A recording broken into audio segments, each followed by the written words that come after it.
Good mood will create good thinking. അതെ, good thinking will bring you good things എന്നാണ്. നിന്റെ തന്തയല്ല എൻ്റെ തന്ത എന്ന് പറഞ്ഞൊരു സാധനം ഇപ്പോൾ നമ്മൾ നിന്റെ എന്തായാലും എൻ്റെ തന്ത എന്ന് പറഞ്ഞാൽ ഇങ്ങനെ ഞാൻ നിന്നെ ചീത്ത വിളിച്ചാൽ ഏറ്റവും കൂടുതൽ നിന്നെക്കാളും കൂടുതൽ നിന്ന് കരയണം ഞാനായിരിക്കും. കൈ കിളി പോയി ഇങ്ങനെ ഒരു ഇരിപ്പുണ്ടവൻ.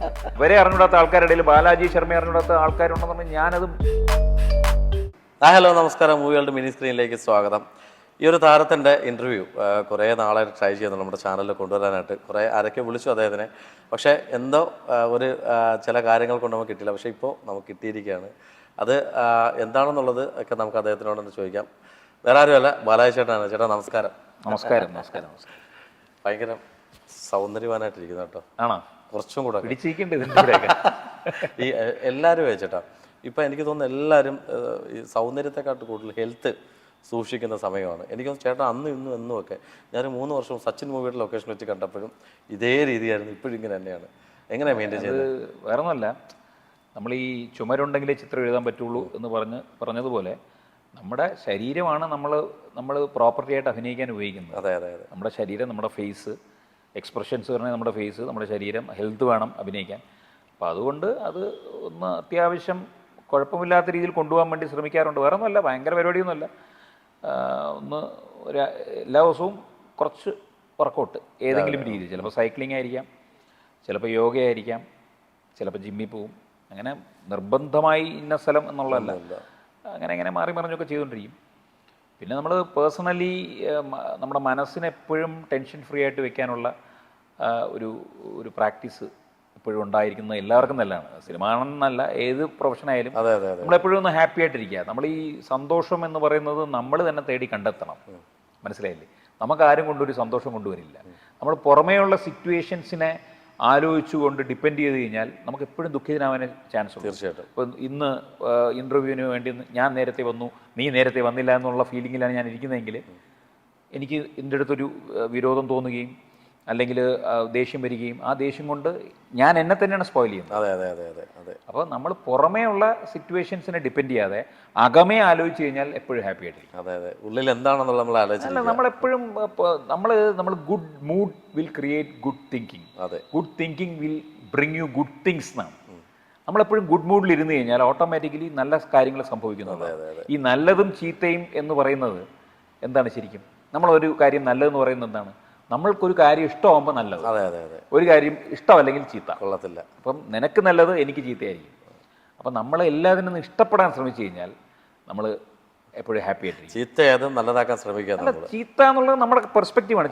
ചിലവർ പറയും ആ പടം പൊട്ടപ്പടം എന്ന് പറയും, പക്ഷെ നമുക്ക് ആ പടം ഇഷ്ടപ്പെടും. അതെ അതെ. നീ ഇട്ടിരിക്കുന്ന ഡ്രസ്സ് എനിക്ക് കാണുമ്പോൾ കൊള്ളാൻ തോന്നും, വേറൊരാൾക്കൊന്നും അയ്യോ കൊള്ളത്തില്ല എന്ന് പറഞ്ഞ പോലെയാണ്. അപ്പോൾ ഓരോ കളർ പോലും അങ്ങനെയാണ്. എന്ന് പറഞ്ഞാൽ നമുക്ക് ഇഷ്ടമാക്കാൻ വേണ്ടി ശ്രമിക്കുക. നമ്മൾ മാക്സിമം എല്ലാത്തിനും ഇഷ്ടപ്പെട്ടു കഴിഞ്ഞാൽ നമ്മളെപ്പോഴും ഹാപ്പി ആയിരിക്കും. നമ്മൾ എപ്പോഴും നമ്മൾ എന്താ പറയുക, നമ്മളെ ശരീരവും ശാരീരവും ത്തിൻ്റെ മെയിൻ നമ്മൾ ഡിപ്പെൻഡ് ചെയ്യേണ്ടത് നമ്മുടെ മനസ്സിനെയാണ്. മനസ്സ് ഹാപ്പി ആയിട്ട് വെച്ച് കഴിഞ്ഞാൽ ഓട്ടോമാറ്റിക്കലി നമ്മൾ പോയിന്റ് ഓഫ് വ്യൂ അല്ലേ, നമ്മുടെ പോയിന്റ് ഓഫ് വ്യൂ, നമ്മുടെ പെർസ്പെക്റ്റീവിലാണ്. അതെ അതെ അതെ. തീർച്ചയായിട്ടും ഭയങ്കര ഒരു അഡ്വൈസ് ആയിപ്പോയി അതാണ് ചേട്ടൻ്റെ വാക്ക്. ഇപ്പോൾ ചേട്ടൻ സിനിമ സീരിയലൊക്കെ ഇപ്പം സിനിമകൾ കൂടുതലും വന്നുകൊണ്ടിരിക്കുകയാണ്. വരട്ടെ എന്നാണ് ആഗ്രഹം. സീരിയൽ എനിക്കൊന്നും ഇപ്പോൾ ഒന്നേ ചെയ്യുന്നുള്ളൂ. സീരിയൽ ഞാനിപ്പം കഴിഞ്ഞ 5 വർഷമായിട്ട് ഒന്ന് തന്നെയാണ് ചെയ്യുന്നത്, മൗനരാഗം എന്നുള്ളത്. ഒരു 6 വർഷത്തെ ഗ്യാപ്പിന് ശേഷമാണ് അങ്ങനെ ഒരു സീരിയൽ ചൂസ് ചെയ്യാൻ തന്നെ കാരണം. അത് ഞാൻ ഒരുപാട് ഇൻ്റർവ്യൂസിൽ പറഞ്ഞതാണ്. നിങ്ങളുടെ തന്നെ ചാനലിന് മുമ്പ് ഞാൻ ഇൻ്റർവ്യൂ കൊടുത്തപ്പോഴും പറഞ്ഞതാണ്. മൗനരാഗത്തിൻ്റെ ഒരു അട്രാക്ഷൻ എന്ന് പറഞ്ഞു കഴിഞ്ഞാൽ അവർ എന്നെ വിളിക്കുമ്പോൾ ആ കഥാപാത്രത്തിൻ്റെ ഒരു സ്പെഷ്യാലിറ്റി. സാധാരണ സ്ത്രീരിയലാണല്ലോ, സ്ത്രീകൾക്കാണ് എപ്പോഴും ഇമ്പോർട്ടൻസ് ഉള്ളത്. അതിനകത്തൊരു പുരുഷ കഥാപാത്രമായി എനിക്ക് ഒരുപാട് പ്ലേ ചെയ്യാൻ, ഇമ്പോർട്ടൻസ് എന്നല്ല അഭിനയിക്കാൻ ഇമ്പോർട്ടൻസ് ഉണ്ട്. സ്വാഭാവികമായും നമ്മുടെ നിന്നാണ് കഥ. ഫസ്റ്റ് എപ്പിസോഡ്, ഫസ്റ്റ് സീൻ മുതൽ തുടങ്ങുന്നത് പ്രകാശൻ എന്നുള്ള കഥാപാത്രത്തിൻ്റെ അയാളുടെ ലൈഫാണ്. അച്ഛൻ അതെ, അച്ഛൻ എന്നുള്ളതല്ല, അച്ഛൻ ആദ്യം പ്രകാശന്റെ മകളാണല്ലോ. നിങ്ങൾ ഈ സീരിയൽ ആയതുകൊണ്ടാണ് ആ കുട്ടിയുടെ അച്ഛനല്ലേ ചോദിക്കുന്നത്, എൻ്റെ മകളാണെന്നുള്ളതാണ്. അപ്പോൾ ഈ മകളെ അക്സെപ്റ്റ് ചെയ്യാത്തൊരു അച്ഛൻ, ഒരു മെയിൽ ഷോവിനിസ്റ്റ് ആയിട്ടുള്ള ഒരു കഥാപാത്രം, എന്നാൽ മകനെ ഭയങ്കര ഇഷ്ടമുള്ള ഒരാൾ. ഈ 5 വർഷം കൊണ്ട് ഞാൻ അഭിനയിക്കാത്ത ഇമോഷൻസ് ഇല്ല ഇതിനകത്ത്. എസ്കേപ്പിസം ഉണ്ട്, വില്ലനിസം ഉണ്ട്, ഇമോഷൻസ് ഉണ്ട്, സെൻറ്റിമെൻറ്റ്സ് ഉണ്ട്, എക്സെൻട്രിസിറ്റി ഉണ്ട്, റൊമാൻസ് ഉണ്ട്, സംശയപരമായിട്ടുള്ള ഒരു ഹസ്ബൻഡിന് വൈഫിനോട് സംശയം എന്നൊക്കെ പറഞ്ഞാൽ ഡൗട്ട്ഫുൾ നേച്ചറുണ്ട്, റഫ്നെസ് ഉണ്ട്, ബോൾഡ്നെസ് ഉണ്ട്, ഹീറോയിസം ഉണ്ട്. അങ്ങനെ എനിക്ക് തോന്നുന്നു ഒരു 10-50 പടത്തിൽ അഭിനയിക്കാനുള്ള ഇമോഷൻസ് ഒക്കെ ഇതിനകത്ത് തട്ടിക്കണം. ഞാൻ പറഞ്ഞു ഇനിയിപ്പോൾ എനിക്ക് എൻ്റെ സ്റ്റോക്ക് തീർത്ത് കളയല്ലേ എന്ന് ഡയറക്ടറോടും പ്രദീപ് പണിക്കർ റൈറ്ററോടും ഞാൻ പറയും, എൻ്റെ സ്റ്റോക്ക് തീർക്കുക, എന്നെ കൊണ്ട് എല്ലാം അഭിനയിപ്പിക്കരുതേ, കുറച്ചെങ്കിലും മിച്ചം വെക്കട്ടെ എന്ന് പറയും. എന്ന് പറഞ്ഞാലൊരു എന്താ പറയുക, സോ കോൾഡ് സീരിയലിലൊക്കെ സാറ് നമ്മൾ കാണാത്ത ടൈപ്പ് ഒരു കഥാപാത്രമാണ്. പിന്നെ അവർ ഈ പറഞ്ഞ പോലെ ഈ സെറ്റിൽ തന്നെ ദൈവം അനുഗ്രഹിച്ച് നമ്മളിപ്പോൾ സിനിമകളാണ് കൂടുതൽ ചെയ്യുന്നത്, നമ്മൾ കോൺസെൻട്രേഷൻ സിനിമയിലായതുകൊണ്ടും നമ്മൾ പറഞ്ഞിട്ടുള്ള ഒരു കാര്യം എന്ന് വെച്ച് കഴിഞ്ഞാൽ, ഒന്ന് നമ്മൾ പ്രോംപ്റ്റിംഗ് ഇല്ലാതെ നമ്മൾ പറയും, ഒന്ന് ഇംപ്രവൈസേഷനൊക്കെ ഉള്ളൊരു സ്കോപ്പ് അവർ ആദ്യമേ സംസാരിച്ച് സമ്മതിച്ചിട്ടുണ്ട്. അങ്ങനെ ഇതുവരെയും 5 വർഷം കൊണ്ടും അവർ തന്നെ അതിനുള്ളൊരു ഏരിയ, ഒരു ആക്ടേഴ്സ് ഫ്രീഡം എടുക്കാനുള്ള സ്വാതന്ത്ര്യം തരുന്നുണ്ട്. സാധാരണ സീരിയലിനൊക്കെ നമ്മൾ ഇത്രയും 16 സീനൊക്കെ എടുക്കും, 16 പേജുള്ള സീനായിരിക്കും, അതൊക്കെ കാണാപ്പടം പഠിച്ചിട്ട് പറയുക എന്ന് പറഞ്ഞു കഴിഞ്ഞാൽ, അപ്പോൾ നമ്മളതിന് ആ സീൻ ഇംപ്രവൈസ് ചെയ്യാനുള്ള ഒരു സ്വാതന്ത്ര്യം നമുക്ക് തന്നിട്ടുണ്ട്. നമ്മൾ കഥാപാത്രത്തിന് അപ്രോച്ച് ചെയ്ത രീതി അവർക്ക് കൺവിൻസിങ് ആയിരുന്നു. പിന്നെ ഈ പറഞ്ഞ പോലെ ഡയറക്ടറായാലും ഹാരിസൺ ചേട്ടൻ വളരെ, നമ്മളിപ്പോൾ പലപ്പോഴും നമ്മൾ ഡിസ്കസ് ചെയ്തിട്ട് പല സീൻസ് നമ്മൾ റീവർക്ക് ചെയ്തിട്ടുണ്ട്. അങ്ങനെയൊക്കെ ഉള്ളൊരു സ്വാതന്ത്ര്യം ഒരു ആക്ടറിന്. ഏതൊരു ഇപ്പം നേരത്തെ നമ്മുടെ ഇൻ്റർവ്യൂ പറഞ്ഞ പോലെ, ഞാൻ ഏതൊരു കഥാപാത്രത്തെയാണ് ഞാൻ സമീപിക്കുന്നത്, അതിപ്പം അത് അയാളുടെ ജോലി എന്നുള്ളത് രണ്ടാമത്തെ ഇതാണ്, അയാൾ എന്ത് ചെയ്യുന്നു എന്നുള്ളത് രണ്ടാമത്. അയാൾ എന്ന് പറഞ്ഞൊരു അയാളുടെ മാനസിക വികാരങ്ങളാണ് ഞാൻ അപ്രോച്ച് ചെയ്യുന്നത്. എന്നിട്ട് അയാളെ ഒന്ന് നന്നായിട്ട്, ഞാൻ സീരിയലായാലും സിനിമയായാലും നമ്മൾ അയാൾ ഒരു സീനാണെങ്കിൽ പോലും അയാളെ നന്നായിട്ട് നമ്മളൊന്ന് മനസ്സിലാക്കി കഴിഞ്ഞാൽ അയാളിലേക്ക് ഞാൻ ജീവൻ കൊടുക്കുകയാണ്, അല്ല അയാളെ എന്നിലേക്ക് വലിക്കുകയല്ല ഞാൻ ചെയ്യുന്നത്. അപ്പോൾ പ്രകാശനം എന്ന് പറഞ്ഞ ഒരാളിനെ നമ്മൾ ജീവൻ കൊടുക്കും, പറഞ്ഞു മനസ്സിലായില്ല. ഇതാണ് എൻ്റെ ഒരു അപ്രോച്ച്. ഓരോരുത്തരും ഓരോ രീതിയിലാണ്. അപ്പോൾ അതുകൊണ്ട് പ്രകാശൻ എന്തൊക്കെയാണ് ചെയ്യുന്നതെന്നുള്ളത് എനിക്ക് തന്നെ അറിയില്ല ആ സമയത്ത്. ഇപ്പം ഏത് കഥാപാത്രം, ഇപ്പോൾ ഒഴിമുറിയിൽ എന്ന് പറഞ്ഞ സിനിമയിൽ മുരുകൻ നായർ എന്ന് പറയുന്ന കഥാപാത്രത്തിന് മധുവാലേട്ടൻ എനിക്ക് പറഞ്ഞ് മനസ്സിലാക്കി തന്നു കഴിഞ്ഞതിന് ശേഷം നമ്മൾ പിന്നെ മുരുകൻ നായർ ചെയ്യുന്നതാണ് എന്ന് ആ ഒരു സമയത്ത് അതിലേക്ക് മാറുകയാണ്. അങ്ങനെയല്ല, നമ്മൾ അതിലേക്ക് മാറി അങ്ങനെ ജീവിക്കല്ല, കട്ട് ആൻഡ് ഷോട്ടിൻ്റെ ഇടയിൽ നമ്മൾ ആ സമയത്ത് മുരുകൻ നായർ എന്തൊക്കെയോ ചെയ്യും. ചിലപ്പോൾ നമ്മൾ ദൈവത്തിന് വിളിച്ചുകൊണ്ട് ഓരോ ഷോട്ടും സമീപിക്കുന്നത്. അപ്പോൾ ദൈവം ചെയ്യിപ്പിക്കുന്ന പല കാര്യങ്ങളുണ്ട്. ചില സമയങ്ങളിൽ രണ്ടാമത് ഒരു ടേക്ക് വരുമ്പോഴത്തേക്കും നമ്മൾ ചെയ്യുന്നത് രണ്ടാമത് വേറൊരു സാധനമായിരിക്കും. സോ കോൾഡ് മെത്തോഡിക്കൽ ആക്ടർ അല്ല ഞാൻ. നമ്മൾ ഇപ്പം തോന്നുന്ന പോലെയൊക്കെ ചെയ്യുന്ന ചില കാര്യങ്ങളാണ്. ഇപ്പോൾ എങ്ങനെയൊക്കെ വരും എന്ന് പറയുമ്പോൾ നമ്മൾ ക്യാമറമാൻ ചോദിക്കുമ്പോൾ ഞാൻ പറയും എവിടെയൊക്കെ വരാം എന്നുള്ളത് നമ്മളൊരു ധാരണ ഉണ്ടെങ്കിൽ പോലും നമ്മൾ എന്തൊക്കെ ചെയ്യുമെന്നുള്ളത് പറയാൻ പറ്റില്ല. ഇപ്പൊ ഇന്റർവ്യൂവിൽ തന്നെ ഇപ്പം നമ്മൾ പ്രിപ്പയർഡ് ആയിട്ട് വന്നിരുന്ന് പറയേണ്ട കാര്യങ്ങളല്ല ഞാൻ പറഞ്ഞത്. ചോദിക്കുന്ന ചോദ്യത്തിന് എനിക്കിപ്പോൾ ആദ്യത്തെ ചോദ്യത്തിൽ തന്നെ ഞാൻ പറഞ്ഞ ഒരു ഫിലോസഫിയാണ് പറഞ്ഞത്. അത് നമ്മളെ കൊണ്ട് പറയിപ്പിക്കുന്നതാണ്. ഈ ഇവിടുത്തെ ഒരു വൈബും ചോദ്യങ്ങളുടെ ഇതും ഒരു ആൾക്കാരുമായിട്ടുള്ള വൈബും ഒരു സമയവും ഒക്കെ വരുമ്പോൾ നമ്മളെ കൊണ്ട് പലതും സംസാരിപ്പിക്കുന്നുണ്ട്. ഇതെല്ലാം ഇറ്റ് ഹാപ്പൻസ് എന്നുള്ളതാണ്, സംഭവിച്ചു പോകുന്നില്ല. ഇനി ഈ പറയുന്ന പോലെ തന്നെ ചേട്ടാ, നമ്മൾ കുറച്ചു മുമ്പേ നമ്മൾ ഇരുന്നപ്പോൾ മുറുക്കുന്ന ഒരു കഥാപാത്രം എങ്ങനെയാണെന്ന് പറഞ്ഞുകൊണ്ടിട്ട് അപ്പം തന്നെ ചേട്ടൻ അതിലേക്ക് വന്നു. എന്താണ് ആ മുറുക്കുന്ന കഥാപാത്രത്തിലേക്ക്, അല്ലെങ്കിൽ പോലീസുകാരൻ മുറുക്കൊണ്ട് സംസാരിക്കുന്നത് എങ്ങനെയാണെന്നുള്ളത് വന്നു. എങ്ങനെയാണ് ചേട്ടാ അത് സാധിക്കുന്നത്? കാര്യം പെട്ടെന്ന് ആ ഒരു കഥാപാത്രം സഡനായിട്ട്, ഞാൻ പറഞ്ഞു കേട്ടിട്ടുള്ള ലാലേട്ടൻ, മമ്മൂക്ക അവരൊക്കെ അവരൊക്കെ പറയുമ്പോൾ കേട്ടതാണ്, ക്യാമറ വരുമ്പോഴത്തേനും അവർ വേറെ ഫേസ് ആവുക. അപ്പം സഡനായിട്ട് അല്ല, അവരുടെയൊക്കെ നമ്മൾ കണ്ടു പഠിക്കില്ലേ ഇവരെയൊക്കെ. ഇത് ഞാൻ പറഞ്ഞില്ലേ, ഞാൻ ഈ കല എന്ന് പറയുന്നതിന് എനിക്ക് സരസ്വതി ദേവിയുടെ എന്ന് പറഞ്ഞ പോലെ ഞാൻ അതിനെ ദൈവികമായിട്ടാണ് അപ്രോച്ച് ചെയ്യുന്നത്. എല്ലാ കാര്യങ്ങളും ഇപ്പം ഓരോ കലാകാരനെ ഞാൻ അങ്ങനെയാണ് ബഹുമാനിക്കുന്നത്. വോട്ടെവർ ഏത് കലാകാരനെ എനിക്ക് ഭയങ്കര റെസ്പെക്റ്റ്, ഇഷ്ടവും. ഞാനൊരു സിനിമയിൽ നല്ലൊരു പ്രകടനം നടത്തിയ ഒരു പുതുമുഖമാണെങ്കിൽ ഞാൻ നമ്പർ തപ്പി പിടി വിളിക്കും. ചിലപ്പോൾ ഭയങ്കര എനിക്കറിയില്ല കേട്ടോ എന്ന് പറഞ്ഞ ആൾക്കാരുണ്ട്, അങ്ങനെ പറഞ്ഞ ആൾക്കാരും ഉണ്ടാവും. അങ്ങനെ മൈൻഡ് ചെയ്യാത്ത താങ്ക് യു, ഓക്കെ കാരണം ഒരുപാട് കേൾക്കുമ്പോഴേ. പക്ഷെ ഞാൻ വിളിക്കും. എനിക്കൊരു പെർഫോമൻസ് ആരെങ്കിലും ഒരു കുട്ടിയുടെ അല്ലെങ്കിൽ ഒരു ജൂനിയർ ആർട്ടിസ്റ്റ് വന്ന് നമ്മളുമായിട്ട് ഇന്നലെ തന്നെ ഒരു സീൻ അഭിനയിക്കുമ്പോൾ ഒരു ജൂനിയർ ആർട്ടിസ്റ്റ്, ഒരു നമ്പൂരി പോലെ ഒരാൾ, അയാൾ വളരെ കാഷ്വലായിട്ട് എൻ്റെ അടുത്ത് പറയുന്ന ഒരു സീൻ നന്നായിട്ട് ചെയ്തപ്പോൾ ഞാൻ കെട്ടിപ്പിടിച്ചു, ആണോ ചേട്ടാ 10-60 വയസ്സുണ്ട്. പുള്ളി പറഞ്ഞാൽ എൻ്റെ ജീവിതത്തിൽ ഒരാൾ എൻ്റെ അടുത്ത് ഇങ്ങനെ പറഞ്ഞിട്ടില്ല. ഞാൻ നന്നായി ചെയ്തു കേട്ടാ, ഇനി ഒന്ന് ഇതാക്കണം എന്ന് പറഞ്ഞിട്ട്. അങ്ങനെയൊക്കെ എനിക്ക്, കാരണം കലാകാരൻ എന്ന് പറയുന്ന ദൈവമാണ്, ഇറ്റ്സ് എ പ്രതിനിധി പോലെയാണ്. ഞാൻ അങ്ങനെ ചെയ്യും, അതുപോലെ ഞാൻ ആഗ്രഹിക്കുകയും ചെയ്യും. എന്നോട് ഒരാൾ നല്ലതെന്ന് പറയുമ്പോൾ എനിക്ക് ഭയങ്കര സന്തോഷമാണ്. കാരണം നമുക്ക് ഒരു ബൂസ്റ്റപ്പ് വേണം. ഇപ്പം നേരത്തെ ചോദ്യത്തിലേക്ക് വരികയാണെങ്കിൽ, ഇപ്പോൾ നമ്മൾ മുറുക്കാൻ ചവച്ച ഒരു സംഭവത്തെ ഞാൻ പറഞ്ഞപ്പോൾ അങ്ങനെ വന്നു പോയെന്ന് വെച്ച് കഴിഞ്ഞാൽ, ഞാൻ ആ കഥാപാത്രം പെട്ടെന്ന് കഥാപാത്രത്തിൽ ഞാൻ ചെയ്ത ഒരു സാധനം ഇങ്ങനെ ഓർമ്മ വന്നു എന്ന് പറഞ്ഞ പോലെ. അപ്പോൾ അത് നമ്മൾ ആ കഥാപാത്രം നമ്മൾ കണ്ടിട്ടുണ്ടല്ലോ, നമ്മൾ എവിടേക്കോ നമ്മൾ ഈ ഒബ്സർവേഷൻ വലിയൊരു കാര്യമാണ്. തിലകൻ ചേട്ടൻ പണ്ട് പറഞ്ഞ പോലെ ഒബ്സർവ് ചെയ്യണം ഓരോരുത്തരെയും. നമ്മളിങ്ങനെ ഓരോരുത്തരും ഒബ്സർവ് ചെയ്യുമ്പോൾ ഇദ്ദേഹം ബാക്കിൽ ഇങ്ങനെ നിൽപ്പുണ്ട്, കേട്ടുണ്ട്, ഇതുപോലെ ഞാൻ ഒബ്സർവ് ചെയ്യുന്നുണ്ട്, മനസ്സിലായില്ലേ? നിങ്ങളുടെ ഒരു അംഗവിക്ഷേപം, നിങ്ങൾ കൈ ഇങ്ങനെ ആക്കുന്നുണ്ട്. ഇതൊക്കെ നമ്മൾ ഒബ്സർവേഷനിലൂടെ നമുക്ക് ഒരാളെ കിട്ടുള്ളൂ, ഒരു കഥാപാത്രത്തെ കിട്ടുള്ളൂ. മാർക്കറ്റിലിറങ്ങി ചന്തയിലിറങ്ങി മലക്കറിയും മീനും ഒക്കെ വാങ്ങിക്കണം. എന്നാലേ നമുക്ക് അവിടെ ലോക്കൽ പൾസ് കിട്ടുള്ളൂ. നമ്മൾ വീട്ടിനകത്തിരുന്ന ഒരു സ്റ്റാർ ആണെന്ന് പറഞ്ഞിട്ട് താരമാണ് എന്ന് പറഞ്ഞിട്ട് നമ്മൾ നടന്നുകൊണ്ടിരുന്ന നമുക്ക് ഒന്നും അപ്ഡേറ്റ് ആവില്ല. നമ്മൾ ലോക്കലി അമ്മച്ചിമാരുടെ അടുത്ത് അമ്മച്ചി എന്തുണ്ട് എങ്ങനെയുണ്ട് എന്ന് പറയാം. അമ്മച്ചിമാർ സംസാരിക്കും, എടാ പ്രകാശം കൂടുതലാണ് കേട്ടാ, എന്നിട്ട് അങ്ങനെയൊക്കെയാണ് അമ്മച്ചി നന്നാവെന്ന് പറഞ്ഞ് നമ്മൾ സംസാരിക്കുമ്പോഴേ നമ്മൾ അപ്ഡേറ്റഡ് ആവുള്ളൂ. ജനങ്ങളുടെ പൾസ്, ജനങ്ങൾ എന്താണ് നമ്മളിൽ നിന്ന് എക്സ്പെക്ട് ചെയ്യുന്നതെന്ന് കൂടെ മനസ്സിലാക്കി വേണം അഭിനയിക്കാൻ. അല്ലെങ്കിൽ കാണുന്നുണ്ടോ എന്നൊക്കെ നമുക്കൊരു കാണുന്നവൻ എങ്ങനെയാണ് നമ്മൾ മനസ്സിലാക്കണം, നമ്മൾ അറിയണം. നമ്മുടെ സുഹൃത്ത് വലയത്തിലുള്ള ഒരു 5 പേര് പറഞ്ഞു അടിപൊളി ബാലാജി കലക്കിയേട്ടാ, ചേട്ടാ കലക്കി എന്ന് പറയുന്നത് മാത്രം കേട്ടുകെട്ടിരുന്ന് നമ്മൾ ചിലപ്പം കലങ്ങിപ്പോവും. അപ്പം നമ്മൾ ഒപ്പീനിയൻസ് അപ്ഡേറ്റഡ് ആയിക്കൊണ്ടിരിക്കുക, പുതിയ സിനിമകൾ കാണുക, പുതിയ രീതിയിലുള്ള അഭിനയ രീതികൾ. പല ആൾക്കാരും പണ്ട് ഇംഗ്ലീഷുകാർ അഭിനയിക്കുന്നത് നമുക്ക് ഭയങ്കര ബോറായിട്ട് തോന്നും. പക്ഷേ ഇന്ന് ഇംഗ്ലീഷുകാർ അഭിനയിക്കുന്ന പോലെ വളരെ കാഷ്വൽ ആയിട്ടുള്ള അഭിനയമാണ് ഇന്ന് അഭിനയം. ബിഹേവിങ് അഭിനയമായിട്ട് മാറി. മോഡുലേറ്റ് ചെയ്യേണ്ട കാര്യമില്ല എന്ന് പറയുന്നു. പക്ഷേ ഇനി വീണ്ടും മോഡുലേഷൻ്റെ ഒരു കാലം വരും. മനസ്സിലായില്ലേ? സിനിമ എന്ന് പറഞ്ഞാൽ ബിഗ് സ്ക്രീനാണ്. സിനിമാറ്റിക് ആയിരിക്കുന്ന ചില സീൻസ് വരുമ്പോൾ സിനിമാറ്റിക് ആയിട്ട് തന്നെ ചെയ്യേണ്ടി വരും. ഇപ്പോൾ ലാലേട്ടൻ പറഞ്ഞൊരു ഡയലോഗ്, നിന്റെ തന്തയല്ല എൻ്റെ തന്ത എന്ന് പറഞ്ഞൊരു സാധനം ഇപ്പോൾ നമ്മൾ നിന്റെ എന്തായാലും എൻ്റെ തന്ത എന്ന് പറഞ്ഞാൽ എങ്ങനെ അത് മോഡുലേറ്റ് ചെയ്ത് നിന്റെ തന്തയല്ല എൻ്റെ തന്ത എന്ന് പറയുമ്പോൾ അതിനകത്ത് പല മീനിങ്സും വരുന്ന മോഡുലേഷനിൽ പഞ്ച് ആ മോഡുലേഷനിൽ ഉണ്ട്. അപ്പോൾ അത് മോഡുലേറ്റ് ചെയ്യേണ്ട ഡയലോഗുകൾ മോഡുലേറ്റ് ചെയ്ത് തന്നെ പറയണമെന്ന് പറഞ്ഞ പോലെ പല കാര്യങ്ങളും അങ്ങനെയാണ്. ചേട്ടൻ്റെ വാക്കുകൾ കേട്ടോണ്ടിരിക്കാൻ നല്ല രസമുണ്ട് കേട്ടോ. ഞാൻ അതുകൊണ്ടാണ് ശ്രദ്ധിച്ചിങ്ങനെ നോക്കിക്കൊണ്ടിരിക്കുന്നത്. ഈ ചില പുതുമുഖങ്ങളെ വിളിക്കുമ്പോൾ, അഭിനന്ദിക്കാൻ വിളിക്കുമ്പോൾ അറിയത്തില്ല എന്നൊക്കെ പറയുമ്പോൾ തിരിച്ച് പറഞ്ഞു കൊടുക്കാറുണ്ട്, ഞാൻ ഇന്ന സീരിയലാണ് സിനിമ ചെയ്തിട്ടുണ്ട്. അല്ല, ഞാൻ പൊതുവേ ഈ ചിലപ്പോൾ അഭിനന്ദിക്കാൻ പുതുമുഖത്തിൽ ഒരാളെ വിളിക്കുമ്പോൾ ഞാനിങ്ങനെ പറയും, ഞാനിങ്ങനെ തങ്ങളുടെ സിനിമ കണ്ടു എന്നാണ് എന്നൊക്കെ പറഞ്ഞിട്ട് പറയും. എന്നെ വെളിപ്പെടുത്താതെ ആയിരിക്കും പറയുന്നത്. എന്നിട്ട് ചിലവർ ചോദിക്കും, ചേട്ടൻ ചിലവർ ഒരു ഇതോടെ ചോദിക്കും, എന്താണെന്ന് ചോദിക്കുമ്പോൾ പറയും ഞാൻ എൻ്റെ പേര് ബാലാജി എന്നാണ് എന്ന് പറയുമ്പോഴത്തേക്കും അറിയത്തില്ല എന്നുള്ള രീതിയിൽ ഉള്ള ഒരു മറുപടി കിട്ടുമ്പോൾ പിന്നീടായിരിക്കും ചിലപ്പോൾ അവരന്വേഷിച്ചിട്ട് എന്നെ തിരിച്ചു വിളിച്ച ചരിത്രവും ഉണ്ടല്ലേ. അയ്യോ ചേട്ടനാണെന്ന് വിളിച്ചതെന്ന് അറിഞ്ഞില്ല, നമ്പർ നോക്കിയിട്ട് ഇവർ ഇങ്ങനെ ട്രൂ കോളറൊക്കെ എടുത്ത് വെച്ച് നോക്കിയിട്ട് അയ്യോ ചേട്ടനാണെന്ന് ഞാൻ അറിഞ്ഞില്ല, പെട്ടെന്ന് പേര് കേട്ടപ്പോൾ എനിക്ക് കിട്ടിയില്ല.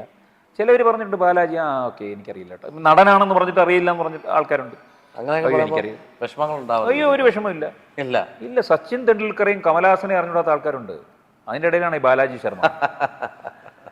കമലഹാസനും ഒരാളും കൂടെ ഒന്നിച്ചൊരു ഫ്ലൈറ്റിൽ പോയിക്കൊണ്ടിരുന്നപ്പോൾ കമലഹാസന്റെ തൊട്ടടുത്തിരുന്ന ആളിങ്ങനെയൊക്കെ പറഞ്ഞ് ഇങ്ങനെ സംസാരിച്ചുകൊണ്ടിരുന്ന കുറേയൊക്കെ സംസാരിച്ച് അവർ പോയി. കുറെ കഴിഞ്ഞ് പറഞ്ഞു you are looking very good, you should try four films. Kamal Haasan എടുത്തു. കമലഹാസൻ മാത്രം സൂപ്പർ സ്റ്റാർ എടുത്തിരിക്കുന്നത്, മനസ്സിലായില്ലേ? ഇപ്പൊ ടാറ്റയും അമിതാഭ് ബച്ചനോട് ഒന്നിച്ച് യാത്ര ചെയ്തിട്ടുണ്ട് ഫ്ലൈറ്റിൽ. അന്ന് അമിതാഭ് ബച്ചൻ ആരെന്ന് ടാറ്റയ്ക്ക് അറിയില്ല, മനസ്സിലായില്ല. അന്ന് അമിതാഭ് ബച്ചൻ പറഞ്ഞു എന്റെ അഹങ്കാരത്തിന്റെ ഇത് പൊട്ടിപ്പോയി എന്ന് പറഞ്ഞു. കാരണം എന്നെ അറിഞ്ഞൂടാത്ത ഒരാൾ ഇന്ത്യയിലുണ്ട്. കാരണം ഇത് കാണാത്ത ആൾക്കാരുണ്ട്. അപ്പൊ ക്രിക്കറ്റ് കാണാത്തവരത്തിന് സച്ചിൻ തെണ്ടുൽക്കർ ഏതാ കൊച്ചു പയ്യൻ അത്രേ ഉള്ളൂ.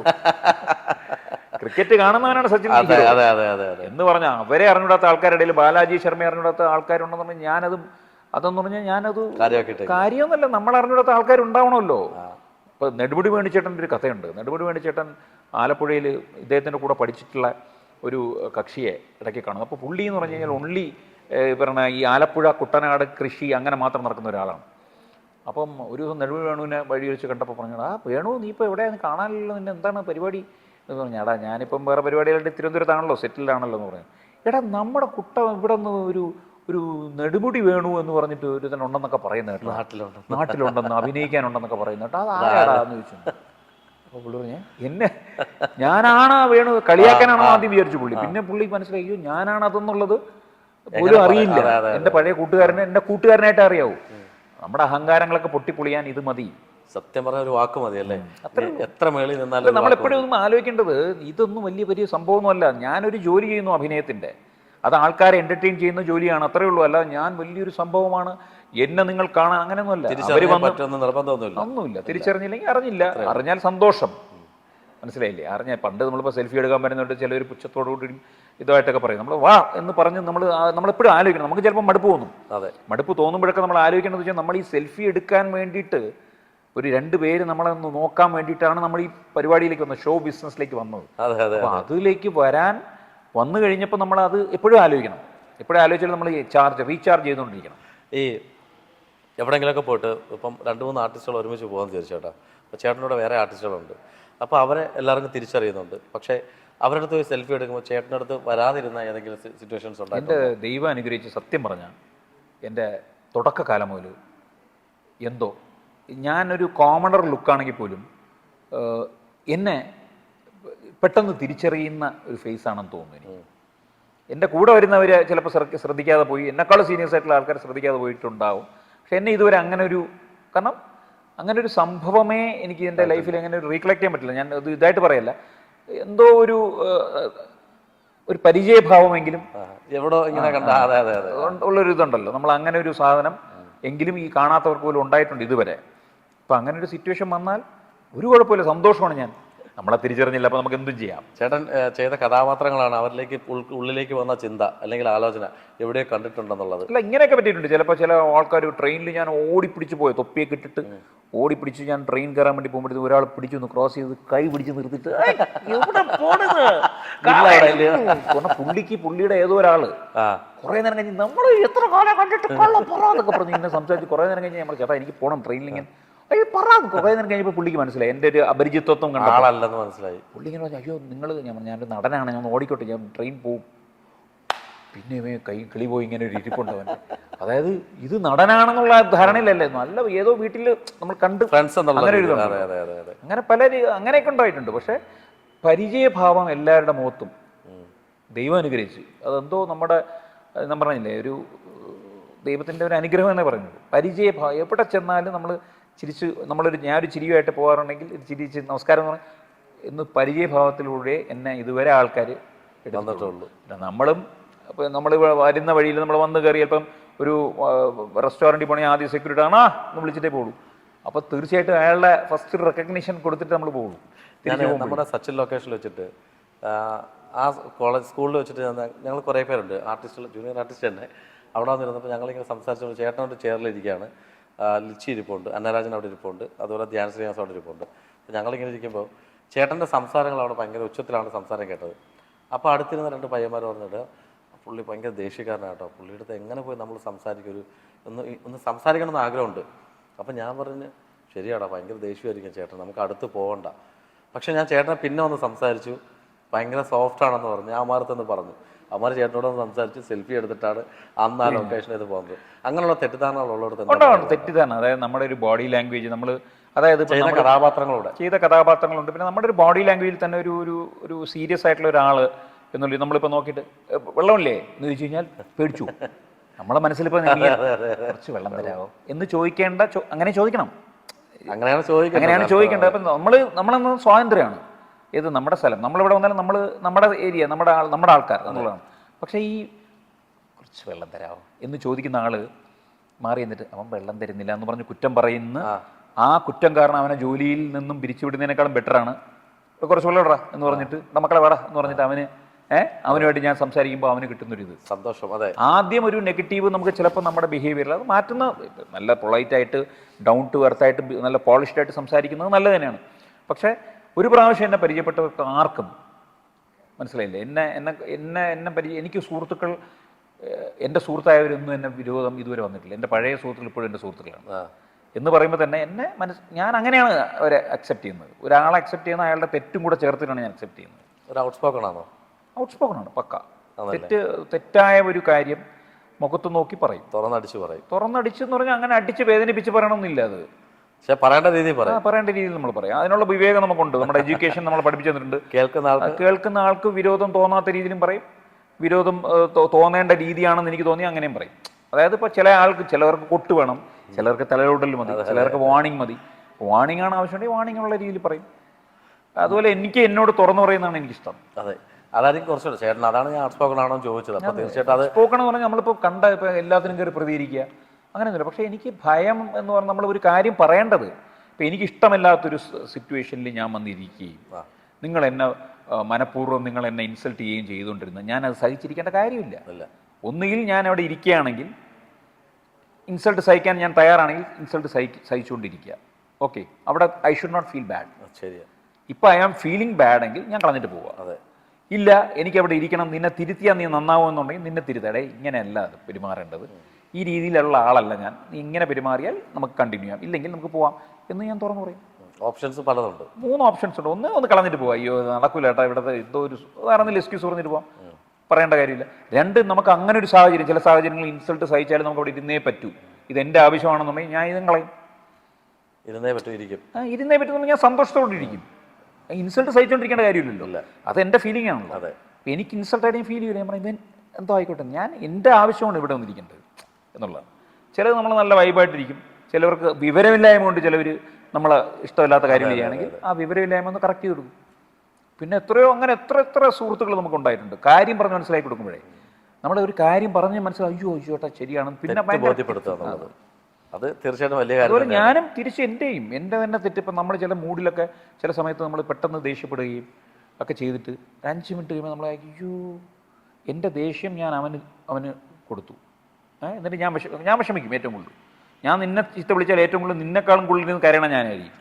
അപ്പം ഞാൻ ഇങ്ങനെ ആലോചിച്ചിട്ട് ഞാൻ ഉടനെ കറക്റ്റ് ചെയ്തു.